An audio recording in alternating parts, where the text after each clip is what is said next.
Olá, tudo bem? Neste vídeo de hoje nós vamos resolver o problema de número 3 da nossa lista de exercícios.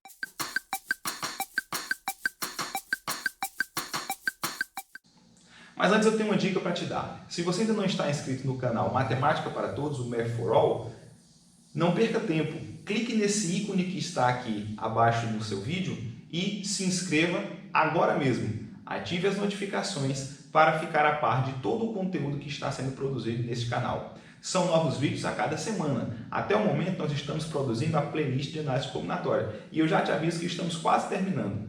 Assim que terminarmos, vamos começar uma outra playlist, a playlist sobre probabilidade.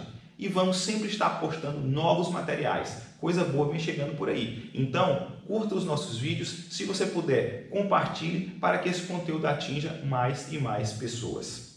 Bom, este problema é um problema que está na nossa lista de exercícios. Se você chegou até esse vídeo, mas ainda não dispõe da lista de exercícios, volta lá no vídeo que fala sobre combinações completas, volta lá na aula 1 e na descrição do vídeo vai ter uma lista de exercícios. Você vai lá, baixa a lista, tenta resolver o problema e só depois você vem aqui para ver a minha solução, para conferir a minha solução, ok? Então vamos lá. O problema número 3, ele diz o seguinte, pergunta o seguinte, de quantos modos podem ser pintados 6 objetos iguais, né, usando 3 cores diferentes? A primeira coisa que a gente deve observar é o seguinte, nós estamos trabalhando com objetos iguais, ou seja, objetos indistinguíveis, tudo bem? Nós vamos utilizar 3 cores diferentes. Em princípio, se os objetos não fossem iguais, que diferença isso faria no nosso raciocínio? Bom, se os objetos não fossem iguais, então faria diferença, por exemplo, pintar o objeto número 1 de uma cor e pintar o objeto número 2 de uma outra cor. Para nós, isso faria diferença ao inverter as cores, né? Então, por exemplo, se eu pintasse o objeto número 1, digamos que a minha cor seja verde e vermelho. Se eu pinto o objeto número 1 de verde, se eu pinto o objeto número 2 de vermelho, e se eu inverto essa configuração, se os objetos fossem diferentes, isso faria diferença na nossa contagem. Como estamos trabalhando com objetos iguais, então isso não vai fazer diferença para a nossa contagem. Então nós temos objetos iguais, o que eu tenho apenas que definir é as cores diferentes que eu vou pintar. A segunda observação é que eu posso repetir cores, né? Eu posso repetir cores. De fato, para pintar esses objetos com 3 cores, eu só vou conseguir pintar todos se eu puder repetir. Então pode ser que eu pinte todos os objetos da mesma cor, pode ser que eu pinte algum objeto com 2 cores, pode ser que eu pinte 2 objetos com a mesma cor, pode ser que eu vá distribuindo isso de maneira que para cada objeto eu vou escolhendo uma tinta, repetida ela ou não. Por que eu estou chamando a atenção para essa possibilidade de repetir a cor? Porque caso contrário, caso não pudesse repetir, eu estaria talvez diante de um problema onde o meu resultado seria por meio de combinação simples, né? Entretanto, como aqui a gente pode repetir as cores, de fato nós não estamos trabalhando com uma combinação simples, e sim em uma combinação com repetição, ou uma combinação completa. E é essa a ferramenta que nós vamos utilizar para resolver esse problema.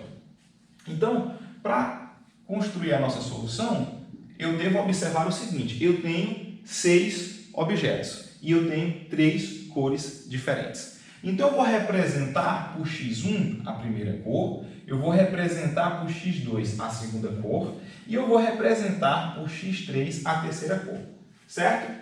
Ou melhor, me perdoe, eu vou representar por x1 a quantidade de objetos que eu pintei com a primeira cor, eu vou representar por x2 a quantidade de objetos que eu pintei com a segunda cor e eu vou representar por x3 a quantidade de objetos que eu pintei com a terceira cor.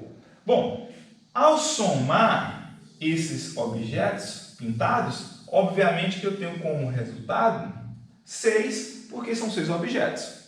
Ok? Tudo bem? Então perceba que esses x1, x2 e x3 são variáveis, né? Esses elementos vão variar no intervalo de 0 a 6, respeitando a validade dessa equação. Então, por exemplo, eu poderia ter aqui x1 igual a 0, x2 igual a 2 e x3 igual a 4, por exemplo, e aqui eu estaria numa situação onde a minha equação está verificada, ou seja, eu teria pintado aqui nessa situação 2 objetos com a tinta número 2 e 4 objetos com a tinta número 3, sem, no entanto, pintar nenhum objeto com a tinta número 1. Eu estou apenas aqui Lembrando a vocês qual é de fato o conceito, né, que nós estamos utilizando. O conceito é o conceito de combinação completa.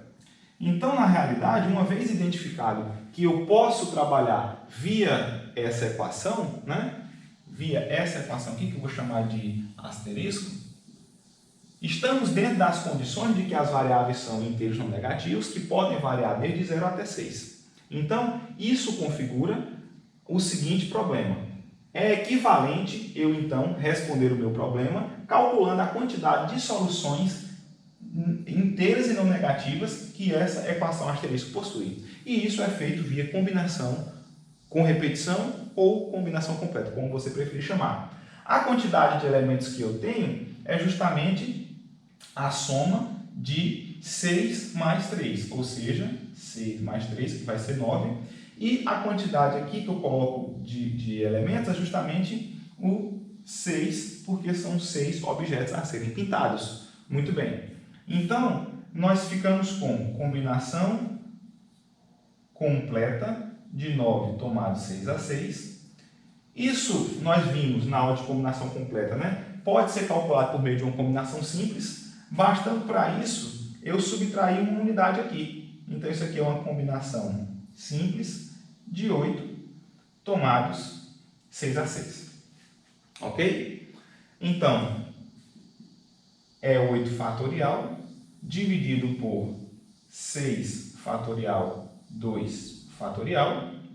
Ainda posso escrever 8 como sendo 8 fatorial como sendo 8 vezes 7 vezes 6 fatorial.